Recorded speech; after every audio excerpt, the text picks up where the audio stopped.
Conversation with Senator Vance on the Trump administration, national security, and the role of the military in civilian affairs.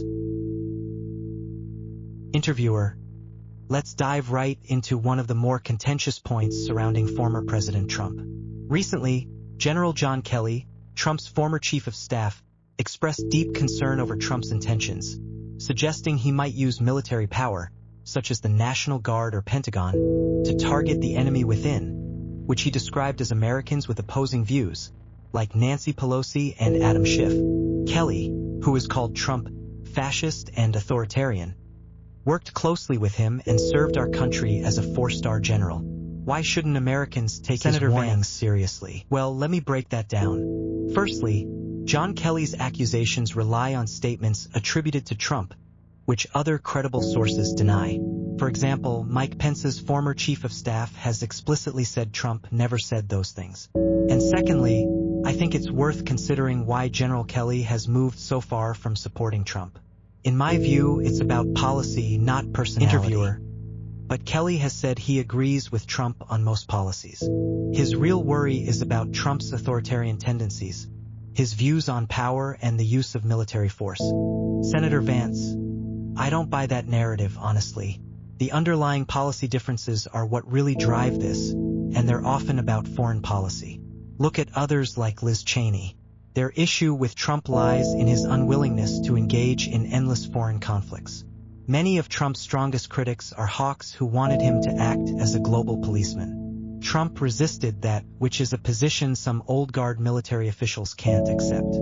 Interviewer: But General Kelly, whose own son died in Afghanistan, would know the cost of war firsthand. This isn't just a question of being pro-war. What specific policies do you believe motivate his stance?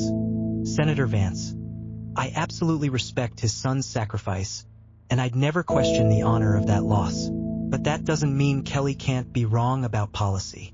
He comes from a worldview that Trump simply doesn't share, one where we engage in every global skirmish as a matter of principle. Trump, however, prefers peace through strength and minimal engagement. He's a candidate who prioritizes restraint. Interviewer: And yet, it's not only Kelly. Other officials from Trump's administration, including Mike Pence, General Mattis, Mark Milley, and even John Bolton, have raised concerns over Trump's approach to governance, labeling him as authoritarian. Senator Vance: Jake, here's where Trump's style really stands out. He isn't afraid to fire people who don't perform. Kamala Harris doesn't fire ineffective officials, which means there's no accountability for disasters, like the chaotic Afghanistan withdrawal. Trump expects results, and he removes people who don't deliver. Interviewer: To clarify, you've previously suggested that Kelly may have spoken to someone from Kamala Harris's team before going public with his criticism. We've confirmed with his circle and Harris's team that no such contact happened. Interviewer: So then, regarding these ongoing concerns, especially his statements about Special Counsel Jack Smith and suggestions that election officials should be thrown out or arrested, do these remarks strike you as appropriate for a former president?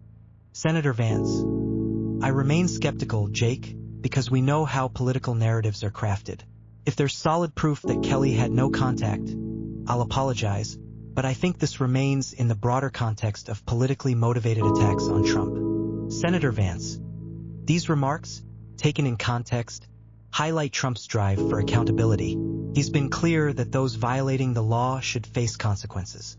The accusations that he would indiscriminately use military power against American citizens are wildly out of context. Interviewer: It's still difficult to ignore when Trump speaks of Americans he disagrees with as the enemy within. When he mentions using the military against such enemies, doesn't that raise alarms? Senator Vance: What he's talking about is responding to rioters and violent actors, not civilians or political figures at large. It's a far-left narrative that's trying to morph Trump's words into something they're not. Trump is defending American cities, not waging war on political opponents. Interviewer: And yet, others see these narratives and words as alarmingly authoritarian. With these contrasting interpretations, how do you think Trump would approach these issues if he returned to office? Senator Vance: If re-elected, I think Trump would focus on public policy, like stabilizing inflation and restoring energy independence, things that have immediate benefits for all Americans. The conversation should be about how he can address today's pressing issues, not speculative interpretations of his past words.